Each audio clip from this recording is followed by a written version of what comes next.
नमस्कार। पंचायत सीरीज के इस वीडियो में आपका स्वागत है। आज का टॉपिक बहुत छोटा है अभी का। इसमें सिर्फ राइट टू रिकॉल के बारे में अपन पढ़ेंगे। राइट टू रिकॉल क्या है, क्योंकि पंचायत पदाधिकारियों को हटाने के तरीकों में एक तरीका, दूसरा तरीका ये भी था कि रिकॉल के माध्यम से हटाया जा सकता है। पहले इसको सिंपल समझ लीजिए कि रिकॉल होता क्या है। जैसे मान लीजिए किसी पंचायत प्रतिनिधि को यानी जो पंच है या जो सरपंच है उसका चुनाव हो जाता है, और चुनाव हो जाने के बाद मतदाता उसको वोट देते हैं। मत देने के बाद मतदाता जो है जब उसको वोट देते हैं और वोट होने के बाद वो विजयी घोषित कर दिया जाता है, तो जो रिकॉल की प्रक्रिया होती है तो मतदाता ही उसको वापस बुला सकते हैं। और मतदाता जो उसको वापस बुलाते हैं तो उसके लिए वापस फिर से वोटिंग होती है।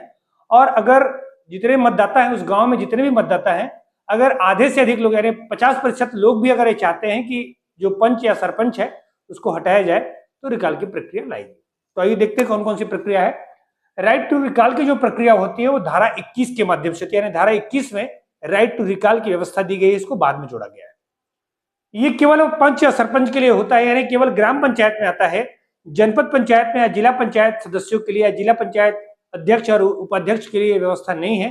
ये केवल और केवल उप सरपंच के लिए भी व्यवस्था नहीं है, बल्कि ये पंच और सरपंच, केवल पंच और सरपंच जो प्रत्येक चुनाव के माध्यम से ग्राम पंचायत से चुनाव में आते हैं उनको ही क्या किया जा सकता है, इसको हटाया जा सकता है। तो ध्यान रखिएगा, ये केवल राइट टू रिकॉल 21 के माध्यम से केवल पंच सरपंच के। दूसरा, कौन लाता है राइट टू रिकॉल? तो ध्यान रखिएगा, इसको ग्राम पंचायत नहीं लाती है बल्कि ग्राम सभा लाती है। कौन लाता है इसको? ग्राम सभा लाती है। ग्राम सभा का कहने का मतलब यह है कि पंचायत के जितने भी मतदाता हैं जो 18 वर्ष से अधिक है और जिनका भी नाम मतदाता सूची में दर्ज है, वो लोग अगर चाहें तो राइट टू रिकॉल ला सकते हैं, यानी पंचायत पदाधिकारियों को वापस बुला सकते हैं। तो इसका अधिकार किसके पास है? ग्राम सभा के। तो ग्राम सभा के 1/3 सदस्य अगर लिखित रूप से शिकायत करते हैं कि हमको पंचायत प्रतिनिधियों को वापस भेजना है, पुनः उनको आम नागरिक बनाना है, तो हम ये प्रक्रिया प्रारंभ करनी चाहिए। तो 1/3 जो सदस्य होते हैं ग्राम सभा के, जितने भी सदस्य होंगे, एक गांव में जितने भी लोग होंगे, जितनी जनसंख्या होगी, उसके कम से कम 1/3 लोग अगर ये चाहते हैं, लिखित रूप से देते हैं। और लिखित रूप से स्वीकार किसको देंगे? विहित प्राधिकारी यानी अनुविभागीय अधिकारी एसडीएम को लिखित रूप से आवेदन दें कि हम पंचायत पदाधिकारियों को पद से हटाना चाहते हैं, तो ये प्रक्रिया प्रारंभ हो जाएगी।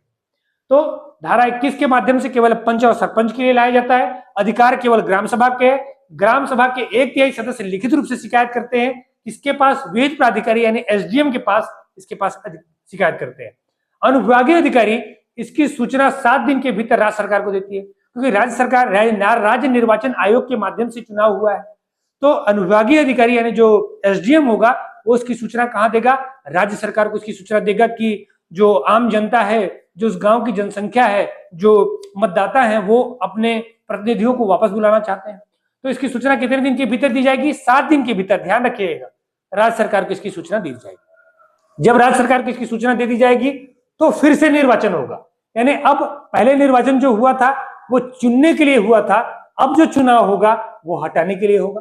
तो राज्य निर्वाचन द्वारा गुप्त मतदान की प्रक्रिया होगी, उसके लिए तिथि निर्धारित करेगी यही राज्य निर्वाचन आयोग, और जिस निर्धारित तिथि को फिर क्या होगा? चुनाव होगा। पारित कब होगा? कुल जनसंख्या का 50% या 1/2 वोट होने, यानी जितने भी उस गांव में जनसंख्या है, भले ही वो जो पंचायत प्रतिनिधि कितने भी वोट से जीता हो, कितने वोट से हारा हो, उससे कोई मतलब नहीं, लेकिन जितने भी मतदाता हैं उनके 50% लोग एक चाहते हैं कि उनको पद से हटाया जाए, तो फिर उनको हटना पड़ेगा। मतलब आधे सदस्यों को क्या करना पड़ेगा? इनको वोटिंग में हटाने के लिए वोटिंग करनी पड़ेगी। ठीक, तो पारित 50% से। अगर कोई व्यक्ति जो जिसके खिलाफ भी ये राइट टू रिकॉल लाया गया है, यानी पंच या सरपंच जिसके खिलाफ भी लाया गया है, वो अगर इस प्रस्ताव से खुश नहीं है, असंतोष है, मतलब संतोष नहीं है उसको, तो वो अपील कर सकता है। अपील करने के लिए 7 दिन का समय दिया गया है। अपील करने के लिए किसके पास अपील करेगा? कलेक्टर के पास अपील करेगा। ध्यान दीजिएगा, 7 दिन के भीतर कलेक्टर के पास। कलेक्टर साहब क्या करेंगे?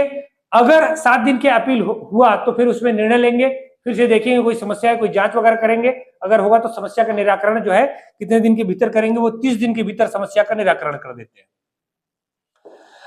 अगर अपील नहीं हुआ तो ऐसे कंडीशन पर 30 दिन के भीतर कलेक्टर अधिसूचना जारी कर देंगे। क्या अधिसूचना जारी करेंगे? कि ये पंच और जो सरपंच है जिनके खिलाफ ये पद से हटाने के लिए वोटिंग की गई है, उनको पद से हटाया जाए। ये 30 दिन में क्या होगी? अधिसूचना जारी कर दी जाएगी, और उस व्यक्ति को पद क्या करना पड़ेगा? छोड़ना पड़ेगा। लेकिन उसके लिए भी एक शर्त है, जो राइट टू रिकॉल लाया जाएगा, ये कब नहीं लाया जा सकता है? कब लाया जा सकता है? जैसे हमने देखा था अविश्वास प्रस्ताव पर। अविश्वास प्रस्ताव कैसे नहीं लाया जा सकता था कि अगर अविश्वास प्रस्ताव 1 वर्ष के भीतर नहीं लाया जा सकता है। दूसरा हमने देखा था कि पुराना वाला अविश्वास प्रस्ताव आया है तो उसके 1 साल बाद ही लाया जा सकता है। फिर तीसरा हमने देखा था कि कार्यकाल 6 महीने बचे हैं तो अविश्वास प्रस्ताव नहीं लाया जाएगा। उसमें भी क्राइटेरिया है कब नहीं लाया जा सकता है। एक तो 2.5 साल यानी 2.5 साल के पहले ये अविश्वास जो राइट टू रिकॉल है नहीं लाया जाएगा। यानी किसी भी पंचायत पदाधिकारी को कम से कम 2.5 साल कार्य करने का मौका मिलेगा, तभी उसको ग्राम सभा क्या कर सकती है, वापस बुला सकती है। 2.5 साल उनका कार्य देखना ही पड़ेगा। फिर कार्यकाल 1 वर्ष बचा हो, अगर कार्यकाल सिर्फ 1 वर्ष बचा हो तो राइट टू रिकॉल नहीं लाया जाएगा, क्योंकि आप अगले राइट टू रिकॉल व्यवस्था लाएंगे, फिर से चुनाव करेंगे, फिर 6 महीने के अंदर चुनाव करेंगे, तो ये सब प्रपंच से बचने हैं। तो 1 वर्ष के भीतर क्या बचाव कार्यकाल तो नहीं करेंगे, यानी 2.5 साल के पहले नहीं लाया जा सकता है। और अगर कार्यकाल 4 वर्ष हो गया है तब भी नहीं लाया जा सकता है। तो कार्यकाल 2.5 वर्ष के बाद ही लाया जा सकता है, और अगर कार्यकाल 4 वर्ष कंप्लीट हो गया है तो नहीं लाया जा सकता है। फिर सरपंच और पंच का जो चुनाव हो उपचुनाव के माध्यम से, यानी भविष्य में कभी पंच या सरपंच का पद खाली हो गया था और नए पंच और सरपंच का जो चुनाव हुआ है वो उपचुनाव के माध्यम से लोग बने हुए हैं, तो ऐसे कंडीशन पर उनका क्या किया जा सकता है, ये राइट टू रिकॉल नहीं लाया जा सकता है। फिर पूर्व में इससे पहले राइट टू रिकॉल लाया गया था, उसके 1 वर्ष अभी नहीं बीते हैं, यानी अभी 1 वर्ष से कम समय, तो 1 वर्ष के भीतर नहीं लाया जाएगा, 1 वर्ष के बाद लाया जा सकता है। तो ये इन कंडीशन में क्या नहीं किया सकता है, यानी 2.5 साल पहले बचाओ, कार्यकाल 1 वर्ष बचाओ, उपचुनाव से पंच और सरपंच बने हुए हो, या पूर्व में राइट टू रिकॉल लाया गया हो लेकिन वो पारित नहीं हो पाया हो और इसके बाद फिर से राइट टू रिकॉल लाया जाएगा, क्योंकि 2.5 साल का क्या है क्राइटेरिया रखा गया है। तो इन चीजों को आपको ध्यान रखना है। ये कंप्लीट हो गया 3 वीडियो में पंचायत पदाधिकारियों को हटाने के तरीके। अब मैंने अपने पढ़ा दिया, अपना काम कर दिया है, आप इसको अच्छे से तैयार कर लीजिए, इससे क्वेश्चन बाहर नहीं जाएगा। आज के लिए इतना ही, बहुत बहुत धन्यवाद।